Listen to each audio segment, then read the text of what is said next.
रोज एक नई कहानी देखने के लिए चैनल को सब्सक्राइब करें और बेल आइकन दबाना ना भूलें। दोस्तों, आज के नए दौर में हम एक पल को अपनी सेहत के साथ तो कॉम्प्रोमाइज कर सकते हैं, लेकिन अपने आउटफिट के साथ बिल्कुल नहीं। शहर में रहने वाली स्वरा को कुर्तियों का बहुत शौक था। शादी हो या पार्टी, स्वरा हर फंक्शन में फैशनेबल और लेटेस्ट कुर्तियां ही पहना करती। ऐसे ही आज भी स्वरा ट्यूलिप कुर्ती पहने हुए चाय की चुस्कियों का मजा लेते हुए अपने फोन में लेटेस्ट कुर्तियों की लिस्ट देख रही होती है। तभी उसकी माँ सुमति उससे बोलती है, इतनी बार समझाया है इस लड़की को कि एक समय में एक काम किया कर, लेकिन मेरी बात इसके पल्ले पड़ती ही नहीं। सुबह सुबह फोन में आंखें गड़ाए बैठी रहती है। बस साज श्रृंगार करवा लो और तरह तरह की कुर्तियां पहनने को बोल दो इसे। माँ, आपको बिना टोके चैन नहीं मिलता क्या, जो रोज रोज आप मेरी कुर्तियों पर नजर लगाती रहती हैं? क्या करूँ फिर, तुझसे खुद तो कुछ होता नहीं। इतनी बड़ी हो गई लेकिन एक चाय की कप सरकाने में भी आफत आती है। बस बेड पर पसर जाती है और फरमाइशें देती रहती है। इसके अलावा तो तुझे कुछ आता ही नहीं। माँ, ये कहकर आप मेरी तौहीन कर रही हैं। अरे किसने कहा कि मुझे कुछ नहीं आता? अरे आपने मेरे हुनर को पहचाना ही नहीं है। फोन चलाने के अलावा तुझमें ऐसा कौन सा हुनर आ गया जिसका पता मुझे नहीं है? माँ, पूरी सोसाइटी में ऐसा कोई नहीं है जो मुझसे मुकाबला कर सके। अरे वो जो सरला आंटी है ना, जब भी मेरी फैशनेबल कुर्ती देखती है ना तो मुझ पर लट्टू हो जाती है। और वो चारू, वो तो जब भी मेरी नई कुर्ती देखती है ना तो जल भुनकर एकदम राख हो जाती है। अच्छा, तो ये तेरा हुनर है? वाह, बहुत खूब। तेरे इस हुनर को जानकर मैं तो फूले नहीं समा रही। मैं जानती थी माँ कि एक दिन आपको मेरे पहनावे पर जरूर गर्व होगा। हे भगवान, क्या करूँ मैं इस लड़की का? कुर्तियों के पीछे इसकी मति मारी गई है और कुछ सूझता ही नहीं है इसे। माँ, आप मेरा कुछ भी नहीं कर सकती। बस मुझे जल्दी से ना 2000 रूपए दे दो। वो किस लिए? मैंने ना ऑनलाइन अमेज़न से 2 कुर्ती मंगवाई हैं। बस उसी की डिलीवरी है, इसीलिए मुझे पैसे दे दीजिए। अरे अभी पिछले हफ्ते ही तो 4 कुर्तियाँ खरीद कर लाई थी, उसका क्या करेगी? माँ, वो चारों प्रिंट वाली कुर्ती है और वो बस प्लाजो पर ही जचती है। वो कुर्तियाँ तो पेटीकोट के साथ पहनती है। आज जो मंगवाया उसे क्या साड़ी के ऊपर पहनेगी? माँ, आप भी ना जानबूझकर मुझे परेशान कर रही है। अरे वो दोनों कुर्ती तो मैंने जींस पर पहनने के लिए मंगवाई है, जिसमें से एक फ्लोरल कुर्ती है और दूसरी फिश कट कुर्ती है। आजकल ट्रेंड में चल रही है। तेरी एक कुर्ती के बढ़ते शौक देखकर मुझे ऐसा लग रहा है कि तू हमें कंगाल करके रोड पर ले आएगी। अपनी अलमारी तो भर ही चुकी है कुर्ती से और मेरी अलमारी पर भी तूने ही कब्जा कर लिया है। वक्त गुजरता है और स्वरा अपनी अलमारी में कुर्तियों की भरमार कर देती है और उसके बढ़ते जुनून को देखकर उसकी माँ सुमति बेहद परेशान हो जाती है और उसके पास आकर बोलती है, स्वरा, मैंने और तेरे पापा ने तेरे लिए रिश्ता देखा है। ये लड़के की फोटो है। हमें लड़का पसंद है, तू भी देख ले। माँ, देखना क्या है, आपने पसंद किया है तो अच्छा ही होगा। कल ये तुझे देखने आ रहे हैं। मैंने तेरे लिए कुछ साड़ी निकाल दी है, उनमें से किसी एक को पहनकर रेडी हो जाइयो। और हाँ, साड़ी ही पहनियो, समझी? हाँ मेरी प्यारी माँ, समझ गई। अगले दिन निशांत नाम का लड़का अपनी माँ अनीता के साथ उसके घर आता है, जहाँ सुमति उनका स्वागत करती है और स्वरा अपने कमरे में रेडी होते हुए बोलती है, पिछले 2 घंटे से 200 बार इस साड़ी को पहनने की कोशिश कर चुकी हूँ, लेकिन ये लंबा चौड़ा थान का कपड़ा मेरे तो समेट में नहीं आ रहा है। कभी इसमें प्लेट कम पड़ जाती है तो कभी पल्ला छोटा रह जाता है। हे भगवान, क्या करूँ? इससे अच्छा तो मैं कुर्ती ही पहन लेती हूँ। स्वरा जल्दी से अलमारी का कबर्ड खोलकर कुर्तियों पर नजर दौड़ाती है। तभी उसकी नजर मरून कलर के फ्लोर लेंथ वाली कुर्ती पर जाती है और वो बोलती है, अब जल्दी से मैं इसका गोल्डन प्लाजो भी निकाल लेती हूँ, इससे पहले कि माँ आ जाए। स्वरा रेडी होकर नीचे जाती है और निशांत उसकी ड्रेसिंग स्टाइल को देखकर इम्प्रेस होकर बोलता है, माँ, मुझे स्वरा पसंद है, आप बस जल्दी से हाँ कर दो। ठीक है बेटा, अब बहू तुझे पसंद है तो फिर किसी सवाल जवाब की कोई जरूरत ही नहीं। तेरी पसंद ही मेरी पसंद है। निशांत की बात सुनकर अनीता फौरन रिश्ते के लिए हाँ कर देती है, जिसके बाद स्वरा ससुराल में पहनने के लिए ढेरों नई डिजाइनिंग कुर्तियाँ सिलवाती है। गुजरते वक्त के साथ बड़े ही धूमधाम से दोनों की शादी हो जाती है, जिसके बाद स्वरा अपनी ससुराल आती है। अगले ही दिन वो सुबह उठकर नहा धोकर अपने सूटकेस में कुर्तियाँ देखते हुए बोलती है।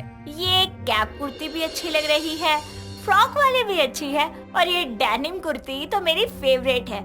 आज ससुराल में मेरा पहला दिन है। एक काम करती हूँ, आज मैं ये अनारकली वाली कुर्ती वियर करती हूँ। स्वरा रेडी होकर खाने की तैयारियां करती है और सब कुछ रेडी होने के बाद वो टेबल पर परोसते हुए बोलती है। गुड मॉर्निंग सासू माँ। अरे वाह बहू, क्या क्या बनाया है? सासू माँ, आप दोनों का पसंद का खाना बनाया है मैंने। आपको शाही पनीर पसंद है ना, और निशान जी उनको पुलाव पसंद है। और हाँ, आज मेरा पहला दिन है इसलिए मीठे में मैंने गाजर का हलवा भी बनाया है। इस तरह सभी एक साथ खाने का आनंद लेते हैं। तभी अनीता की नजर अपनी बहू की अनारकली कुर्ती पर जाती है और वो बोलती है। बहू, ये क्या पहन लिया तूने? और इसकी चुन्नी कहाँ है? कैसा सूट है ये? माँ जी, ये सूट नहीं कुर्ती है, और कुर्ती पर दुपट्टा कौन ओढ़ता है? अरे अगर इस पर दुपट्टा नहीं पहन सकती तो साड़ी पहन ले। बहू है तो इस घर की, न सर पर पल्ला है न शर्म। माँ जी, कुर्ती पहनना मुझे बहुत पसंद है और मुझे तो इसमें कोई खामी नहीं नजर आ रही। इंसान को वही पहनना चाहिए जिसमें वो कंफर्टेबल फील करे। माँ स्वरा सही तो बोल रही है। अरे जमाना कहाँ से कहाँ पहुँच गया। एक बार आप उसकी सास ना होकर माँ बनकर देखो, क्या प्रॉब्लम है इस कपड़े में। अपने बेटे और बहू की बात सुनकर अनीता अपनी बहू से बोलती है। बात तो एकदम सही है। ठीक है बहू, तुझे जो पहनने का मन करे तो वो पहनियो। वैसे ये सूट, मेरा मतलब कि कुर्ती बहुत अच्छी लग रही है तुझ पे। वक्त गुजरता है और कुर्ती पहनने की शौकीन स्वरा कभी लॉन्ग कुर्ती, कभी ट्यूनिक कुर्ती, कभी शॉर्ट कुर्ती, तो कभी अंगरखा कुर्ती, तो कभी कभी वो लाइनिंग कुर्ती पहनकर निकला करती। और उसके अलग अलग कुर्ती स्टाइल को देखकर मोहल्ले की सारी बैचलर लड़कियां उसकी कॉपी करने लगती। और ये सब देखकर उसका पति निशान बोलता है। देख लो माँ, आपकी बहू पूरे मोहल्ले में मशहूर हो गई है। ये तो होना ही था आखिर। मेरी बहू इतनी मॉडर्न कुर्तियाँ जो पहनती है, सच कह रही हूँ बहू, ये कुर्तियाँ तुझ पर बहुत जचती हैं। इन्हें पहनकर तू किसी हाई सोसाइटी में रहने वाली से कम नहीं लगती। लाखों में एक है मेरी बहू। माँ, जितनी तारीफ आप अपनी बहू की कर रही हैं, उसकी आधी तारीफ कभी मेरी भी कर लिया करो। तू भी बहू की तरह कुर्ती पहन ले, तेरी भी तारीफ कर देती हूँ। अनीता की ये बात सुनकर निशांत गुस्से से आग बबूला हो जाता है और वहाँ से उठकर चला जाता है। ऐसे ही कुछ दिन बीतते हैं और एक दिन उनके घर रिश्तेदार के यहाँ से शादी का कार्ड आता है और कुर्तियों की शौकीन स्वरा रेड कलर की ऑफ शोल्डर कुर्ती पहनकर रेडी हो जाती है और तीनों शादी में पहुँचते हैं। जैसे ही स्वरा जूस पीने के लिए जाती है, उसे अकेला देखकर जैकी नाम का लड़का गाते हुए बोलता है। आउटफिट तेरी मुटियारे, मुंडियानु सूली चाड़े, आउटफिट तेरी मुटियारे। ओ उजड़े चमन की औलाद, ये गाना किसे देख के गा रहा है? एक उल्टे हाथ का पड़ा ना तो दिन में तारे नजर आ जाएंगे। चलो इसी बहाने तुम मुझे छू तो लोगी। वैसे इस लाल कुर्ती में तुम बॉम्ब लग रही हो। बस हो गया ना तेरा, चल अब निकल यहाँ से। स्वरा हाथों में जूस का ग्लास पकड़े हुए वहाँ से जाने लगती है। तभी जैकी उसका रास्ता रोकते हुए बोलता है। ओ लाल कुर्ती वाली, अपना नाम तो बता। स्वरा के पास जैकी को मंडराता देखकर निशांत उसके पास आकर उसे एक जोरदार थप्पड़ मारते हुए बोलता है। क्यों बे सड़क छाप मजनू, दिखे तारे? बेटा, इससे पहले कि मैं मार मार के तेरा भरता बना दूं, उड़न छू हो जा बेटे। जैकी के जाने के बाद उसकी सास अनीता उसे बोलती है। बहू तो ठीक है ना? माँ, सारी गलती इसकी है। हमने इसे छूट क्या दे दी कुर्ती के नाम पर। कभी फ्रॉक पहन लेती है, कभी बाजू की कुर्ती, कभी कुछ। आज के बाद तुम ये कुर्ती नहीं पहनोगी। क्यों नहीं पहनूंगी? अरे गैरों की वजह से मैं अपना पहनावा नहीं बदलूंगी। आई लव कुर्तीज और मैं कुर्ती ही पहनूंगी चाहे कुछ भी हो जाए। कुर्ती पहनने को लेकर दोनों के बीच छिड़ी बहस के कारण अनीता अपना दिमाग लगाते हुए बोलती है। अरे बहू शांत हो जा। मैं ये नहीं कह रही कि तू कुर्ती पहनना छोड़ दे। बस ये देख कि शादी में सब कितने अलग लग रहे हैं और तू हमेशा की तरह ही कुर्ती पहनती है, इसलिए तू वैसी ही नजर आ रही है जैसे घर में रहती है। इंसानों ने कितने रंग और पहनावे बनाए हैं, इसलिए कभी साड़ी कभी सूट भी पहन लिया कर, उनमें भी तू अच्छी लगेगी। माँ जी, मुझे साड़ी पहनना नहीं आता। बस इतनी सी बात मैं तुझे सिखा देती हूँ। ठीक है माँ जी, अगर आप मेरे लिए इतना सब कुछ कर रही हैं, तो मैं भी कुर्ती के अलावा सूट साड़ी पहन लिया करूँगी। इस तरह कुर्ती पहनने वाली स्वरा अपनी सास की बात को मानकर कुर्तियों के अलावा साड़ी सूट पहनना भी शुरू करती है। कल्याणी बहुत ही सुंदर लड़की थी। उसको देखने एक मल्हार नाम का लड़का आता है जो कि बहुत ही गुड लुकिंग होता है, पर कल्याणी को अभी शादी नहीं करनी थी, मगर घर वालों के कहने पर वो मान जाती है। कल्याणी बहुत डार्क कलर का सूट, चोटी में परांदा और माथे पर बड़ी सी गोल बिंदी लगाकर हाथ में चाय की ट्रे लिए जाती है। मल्हार कल्याणी को देखकर अजीब सा फेस बनाता है। सभी घर वालों को दोनों एक दूसरे के लिए पसंद आ जाते हैं। तभी मल्हार की माँ कंचन देवी कहती है, अरे हमें भी दोनों बहुत पसंद है, मगर बच्चों से भी एक बार इनकी राय ले लो। कल्याणी बेटा, तुझे हमारा मल्हार पसंद है ना? जी मुझे पसंद है ये। मल्हार तू बता, तुझे कल्याणी कैसी लगी? माँ, मैं घर जाके सोच कर बताऊंगा। सभी लोग वहाँ से चले जाते हैं और मल्हार कल्याणी के संस्कारी रूप को देखकर शादी करने से मना कर देता है। और ऐसे ही कुछ समय गुजर जाता है और एक दिन मल्हार अपने दोस्त नितिन के साथ एक क्लब में जाता है। क्लब में एक लड़की जो कि बहुत ही हॉट होती है, वो एक लड़के को थप्पड़ मारती है। मल्हार जब उस लड़की को देखता है तो देखता ही रह जाता है, क्योंकि ये लड़की कोई और नहीं कल्याणी होती है। वो उस लड़के को थप्पड़ मारते हुए कहती है, ओ लोमड़ी जैसी शक्ल के, तेरे जैसे लड़कों को ना गली का कुत्ता बनाकर मारती हूँ मैं। अब अगर किसी लड़की के ऊपर बुरी नजर डाली ना तो तेरी नजर की ही बुरी हालत कर दूंगी, समझा? कल्याणी का ऐसा रूप देखकर मल्हार का मुंह फटा का फटा रह जाता है। मल्हार कल्याणी के पास जाता है और कहता है, wow, you're looking very pretty Kalyani. तुम यहाँ क्या कर रहे हो? क्या तुम मुझसे शादी करोगी? वाह, ये तो बहुत बढ़िया है। कभी रिजेक्ट कर दो, कभी हाँ कर दो। मैंने तुमको अच्छे से देखा नहीं था। अबे ओ, निकल यहाँ से, वरना तुझमें इतने छेद करूंगी ना कि तू कंफ्यूज हो जाएगा कि सांस कहाँ से लूं और निकालूं कहाँ से। मल्हार वहाँ से चला जाता है। ऐसे ही एक दिन फिर उनकी मुलाकात रास्ते में होती है। मल्हार अपनी बाइक पर बैठा होता है और अपने बाइक के मिरर में कल्याणी के फेस को निहारता है और कल्याणी को उसकी ये हरकत बिल्कुल पसंद नहीं आती। थोड़ी देर बाद मल्हार कल्याणी को चिढ़ाते हुए मिरर में उसके फेस को देखते हुए किस कर लेता है और कल्याणी को बहुत गुस्सा आता है। वो उसके पास आती है और बोलती है, अबे ओ, तेरा दिमाग खराब है क्या?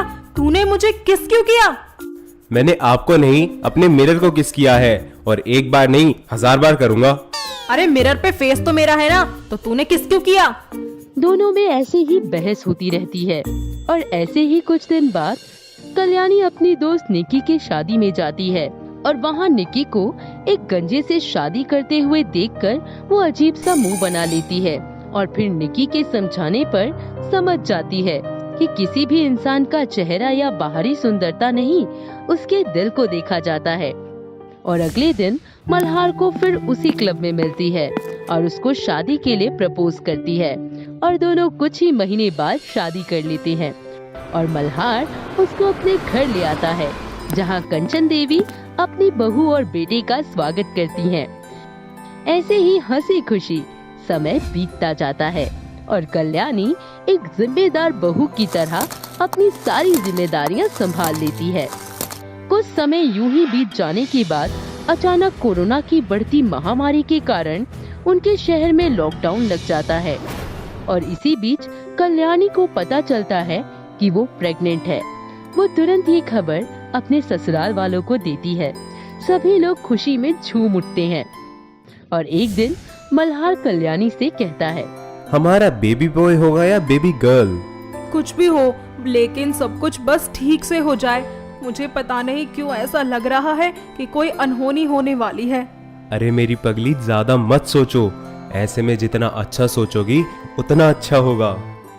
ऐसे ही कुछ समय यूं ही गुजर जाता है और एक दिन अचानक कल्याणी चक्कर खाकर गिर जाती है। तभी वहां भागते हुए मल्हार और कंचन पहुंचते हैं और उसको हॉस्पिटल ले जाते हैं। लेकिन रास्ते में उन्हें पुलिस चेक पोस्ट मिलती है, जिसके कारण उन्हें हॉस्पिटल पहुंचने में देर हो जाती है, क्योंकि वहां जाकर उन्हें गायनोकोलॉजिस्ट डॉक्टर नहीं मिल पाती, क्योंकि कोरोना की वजह से बाकी दूसरे डॉक्टर्स थोड़ी देर के लिए ही अवेलेबल होते थे। तो वहीं दूसरी तरफ कल्याणी को होश ही नहीं आ रहा था। तभी डॉक्टर कल्याणी का चेकअप करने के बाद बताती है, जी देखिए, आपकी वाइफ और आपका बच्चा बिल्कुल ठीक है, बस कमजोरी की वजह से इन्हें थोड़े चक्कर आ गए थे, इसीलिए मैं कुछ मल्टीविटामिन्स की दवाइयाँ लिख कर दे रही हूँ। आप इन्हें समय पर देते रहिएगा और इनका ख्याल रखिएगा। डॉक्टर की बात सुनने के बाद मल्हार दवाइयाँ लेने जाता है, लेकिन उसे हर दुकान पर बहुत लंबी लाइंस लगी हुई दिखाई देती हैं, जिसकी वजह से उसे दवाई मिलने में बहुत टाइम लग जाता है। शाम को वो लोग वापस अपने घर लौटते हैं। कुछ दिन यूं ही बीत जाते हैं और कल्याणी को जब अपने अल्ट्रासाउंड के लिए डॉक्टर के पास जाना होता है, तो कोरोना के बढ़ते केसेस की वजह से उसकी अपॉइंटमेंट 2-3 बार कैंसिल हो जाती है और इसके कारण वो ठीक से अपनी प्रेगनेंसी भी एंजॉय नहीं कर पाती, साथ ही ज्यादा टेंशन भी लेने लगती है। ऐसे ही एक दिन शाम को कल्याणी को आइसक्रीम क्रेविंग होने लगती है और उसकी ये ख्वाहिश पूरी करने के लिए मल्हार घर से निकल जाता है, लेकिन जहाँ भी वो देखता खाली सड़कें, बंद दुकान ही नजर आती। लेकिन अपनी पत्नी और बच्चे की खातिर कहीं न कहीं से आइसक्रीम ले ही आता है। ऐसे ही कुछ दिन बीत जाते हैं, तो वहीं कल्याणी की प्रेगनेंसी को भी 9 महीने पूरे होने वाले होते हैं। तभी अचानक एक दिन कल्याणी बोलती है, मल्हार जी, अब फाइनली वो दिन आने वाला है जब हम दोनों मम्मी पापा बन जाएंगे। आप खुश तो है ना? अरे ये कैसी बात हुई? ऑफ कोर्स मैं खुश हूँ, मेरी नन्ही परी आने वाली है। आपको कैसे पता कि हमारी नन्ही परी ही आएगी? मेरा शहजादा भी तो आ सकता है। जी नहीं, मेरी परी ही आएगी। नो, शहजादा आएगा। ऐसे ही बहस करते हुए अचानक कल्याणी को लेबर पेन शुरू हो जाता है। तभी मल्हार भी उसे अपनी माँ के साथ हॉस्पिटल लेकर जाता है, लेकिन इस बार भी उन्हें रास्ते में बहुत तकलीफों का सामना करना पड़ता है, लेकिन किसी तरह वो लोग वहाँ पहुँच ही जाते हैं। लेकिन हॉस्पिटल के सभी डॉक्टर्स कोरोना पेशेंट्स में बिजी होते हैं, जिसकी वजह से डिलीवरी में ज्यादा टाइम लगता है। इतना ही नहीं, हॉस्पिटल जाकर अचानक कल्याणी को बुखार, खांसी भी होने लगती है, जिसके कारण पहले उसका कोविड टेस्ट किया जाता है और उसकी रिपोर्ट्स पॉजिटिव होती हैं, जिस पर मल्हार की माँ उससे कहती है, अरे बेटा, अब क्या होगा? बहू को तो कोरोना है और मेरा पोता, उसका क्या होगा? नहीं माँ, आप हिम्मत रखो, सब ठीक होगा। अरे बेटा, सोच, मेरा ये हाल है तो बहू का कैसा होगा? इतनी ही देर में वहाँ डॉक्टर डिलीवरी के लिए आ जाती हैं और पूरी सेफ्टी के साथ प्रोसीजर स्टार्ट करती हैं। कुछ ही देर में कल्याणी एक बहुत ही प्यारी सी बेटी को जन्म देती है, लेकिन उसके कोरोना पॉजिटिव होने की वजह से उसे अपनी बच्ची से मिलने तक का मौका नहीं मिलता और ना चाहते हुए भी कल्याणी को उसे खुद से दूर रखना पड़ता है। इसी तरह 1 महीना गुजर जाता है और पूरी तरह से ठीक होने के बाद जब वो वापस घर लौटती है तो अपनी नन्ही परी को देखकर उसकी आंखें भर जाती हैं। साथ ही वो उसके साथ एक बहुत ही खूबसूरत लम्हे को एंजॉय करती है और उसके साथ अपनी सारी जिंदगी खुशी खुशी रहने लगती है। दीप अपनी गर्लफ्रेंड दीपाली से बहुत प्यार करता था, पर वो इंडिया से बाहर काम करता था, जिस वजह से उसका इंडिया आना बहुत ही कम होता था और वो एक बार फिर से इंडिया वापस आता है, पर इस बार वो किसी को भी इस बारे में बिल्कुल नहीं बताता। ऐसे ही एक रोज वो अपनी गर्लफ्रेंड के लिए एक कैंडल लाइट डिनर प्लान करता है और फोन करके उससे बोलता है, हेलो स्वीट हार्ट, कैसी हो? तुम्हारे बिना बेकार। I miss you. इंडिया कब वापस आओगे? जब तुम बोलो मैं तभी आ जाऊंगा मेरी जान। अच्छा मेरे काम करोगी? क्या तुम आज हमारे फेवरेट होटल में जा सकती हो? But why baby? जाना बहुत जरूरी काम है, बस चली जाना, वहाँ जाकर तुम्हें सब पता चल जाएगा। दीपाली उसके कहने पर रात को होटल जाती है, जहां रिसेप्शनिस्ट उसको चाबी देकर रूम नंबर बता देती है और दीपाली उस कमरे में चली जाती है। जैसे ही वो रूम में एंटर करती है, वहां बहुत अंधेरा होता है। दीपाली लाइट जलाने के लिए आगे बढ़ती है कि तभी कोई उसे पीछे से आकर कसकर पकड़ लेता है, जिस पर दीपाली बहुत ही डर जाती है और वो खुद को उससे छुड़ाने के लिए जोर जोर से चिल्लाती हुई बोलती है, कौन है? छोड़ो मुझे, मैं चिल्ला चिल्ला कर सबको बुला लूंगी यहाँ पर। जस्ट चिल, मैं हूँ तुम्हारा दीप डार्लिंग। तुम यहाँ? I am so happy. तुम कब आए यहाँ? मुझे कुछ बताया भी नहीं। तुम्हें सरप्राइज जो देना था, तो कैसा लगा मेरा सरप्राइज? बहुत ही जानलेवा सरप्राइज है तुम्हारा। ऐसे ही दोनों अपना कैंडल लाइट डिनर एक दूसरे के साथ एंजॉय करते हैं। अगली सुबह दीप दीपाली के साथ उसके घर जाता है और उसके पिता राजी से उसका हाथ मांगता है। दीप के बारे में जानकर राजी खुशी खुशी उनकी शादी के लिए मान जाते हैं और कुछ ही दिनों में उनकी शादी का दिन आ जाता है। वो दोनों शादी के लिए एक साथ मंडप पर बैठे होते हैं कि तभी वहाँ अंतरा नाम की एक लड़की की एंट्री होती है और वो आते ही बोलती है, मेरे होते हुए तुम किसी और से शादी कर सकते हो? दीप, तुम ये सब कैसे कर सकते हो? तुम्हारी गर्लफ्रेंड मैं हूँ। यू नो ना डार्लिंग, हम दोनों एक दूसरे के लिए बने हैं। फिर तुम इस लड़के से शादी क्यों कर रहे हो? कौन हो तुम और मेरे दीप को अपना बोले जा रही हो? बेबी, मेरे दिल पर हाथ रख कर देखो, कितने जोर जोर से धड़क कर ये सिर्फ तुम्हारा ही नाम ले रहा है। अरे मेरी बाहों में क्या प्यार की कमी पड़ गई थी जो तुम इस लड़की के पास चले गए? तुम यहाँ क्यों आई हो और ये सब क्यों कर रही हो? तुम्हारी कसम जान, मैं इसे नहीं जानता। ओह, तो तुम जानते हो इस लड़की को? अब समझ आया कि इंडिया से बाहर कौन सा काम चल रहा था तुम्हारा। इसी के साथ जाते थे ना बाहों में बाहें डालकर घूमने के लिए। सब समझ आ रहा है मुझे। दीप उसको समझाता रहता है पर दीपाली उसकी एक नहीं सुनती और अपना टूटा हुआ दिल लेकर वहाँ से रोते हुए चली जाती है।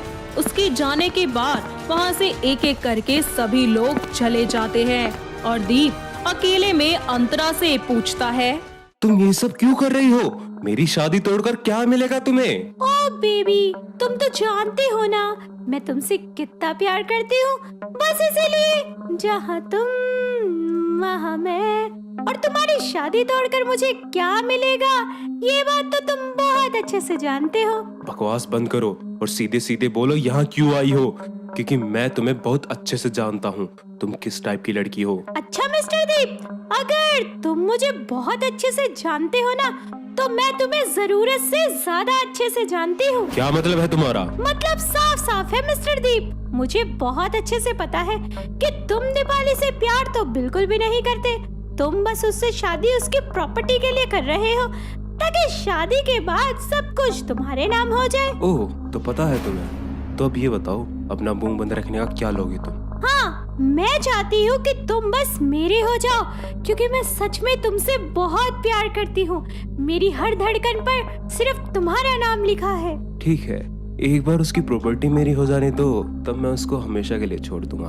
और हाँ, ये जो तुमने रायता फैलाया है ना, पहले इसको समेट दो। मैं सब ठीक कर दूंगी बेबी। दीप के कहे अनुसार अंतरा सब कुछ ठीक करने के लिए सभी के सामने झूठ कह देती है कि उस दिन उसने जो कुछ भी किया था वो सिर्फ और सिर्फ पैसों के लिए किया था। साथ ही वो दीपाली को भी शादी के लिए मना लेती है और उसके किए के लिए माफी भी मांगती है। दीपाली अंतरा की बातें सुनने के बाद शादी करने के लिए हाँ बोल देती है। एक बार फिर से दीप और दीपाली का शादी का मंडप सजता है और पंडित मंत्र पढ़ ही रहे होते हैं। वर वधू दोनों फेरों के लिए खड़े होते हैं और अंतरा भी सभी मेहमानों के साथ वहां मौजूद होती है। तभी अचानक से शादी के हॉल की लाइट चली जाती है और सामने दीवार पर एक रिकॉर्डिंग चलने लगती है। जो कि दीप और अंतरा के बात करने की होती है, जिसमें दीप अंतरा से कुछ बोल रहा होता है। एक बार दीपाली से शादी कर लूं, फिर उसको छोड़कर हमेशा के लिए हम दोनों एक हो जाएंगे। इतने से रिकॉर्डिंग चलने के बाद वो बंद हो जाती है और लाइट्स भी वापस आ जाती है। दीप चारों तरफ देखने लगता है कि आखिर ये हरकत किसकी है। तभी दीपाली एक बार फिर से रिकॉर्डिंग ऑन करती है और बंद करके बोलती है, तुम्हें क्या लगा था कि मुझे कुछ पता नहीं चलेगा? ये सब झूठ है। और ये रिकॉर्डिंग तुम्हारे पास कैसे आई? किसकी हरकत है ये? मैंने की थी रिकॉर्डिंग जिस दिन हम दोनों बात कर रहे थे, क्योंकि मैं नहीं चाहती थी कि किसी निर्दोष की जिंदगी बर्बाद हो। मुझे उसी दिन समझ आ गया था सब कुछ, जिस दिन तुमने मीरा होने के लिए हाँ बोल दिया था। अरे जो इंसान अपने प्यार का नहीं हो सका, वो मीरा का सगा बनेगा। ये तुमने ठीक नहीं किया अंतरा। आखिर क्यों किया तुमने मेरे साथ ऐसा? अरे तुम तो खुद इतने अमीर हो, इंडिया से बाहर काम कर रहे हो, फिर किस चीज का लालच है तुम्हें? अरे काहे का अदर कंट्री, लात मारकर बाहर निकाल दिया उन्होंने मुझे। अब मेरे पास कुछ भी नहीं है। ये बात शायद वो अंतरा जानती थी, तभी उसने मेरे साथ ऐसा किया। ऐसा क्या किया था तुमने जो तुम्हें वहाँ से निकाल दिया? चोरी की थी इसलिए निकाल दिया। इसके लालच ने वहाँ भी इसका पीछा नहीं छोड़ा, इसीलिए कंपनी वालों ने इसे धक्के देकर वहाँ से निकाल दिया और कोई इसे पकड़कर सजा न दे सके, इसीलिए ये भागकर तुम्हारे पास आ गया यहाँ। दीप की असलियत जानकर दोनों लड़कियां उसको छोड़ देती हैं और पुलिस को बुलाकर उसे सलाखों के पीछे करवा देती है, जहां उसे अपने किए की सजा मिलती है और दीप अपनी गलतियों के साथ जेल में ही अकेला रह जाता है। तो वहीं अंतरा और दीपाली बहुत ही ज्यादा अच्छी और पक्की दोस्त बन जाती है और दोनों अपने अपने जिंदगियों में आगे बढ़कर खुश रहना शुरू कर देती है। दोस्तों, अगर आपको ये कहानी पसंद आई तो इसे लाइक करें, शेयर करें और कमेंट करके बताएं कि कहानी में आपको सबसे अच्छा क्या लगा।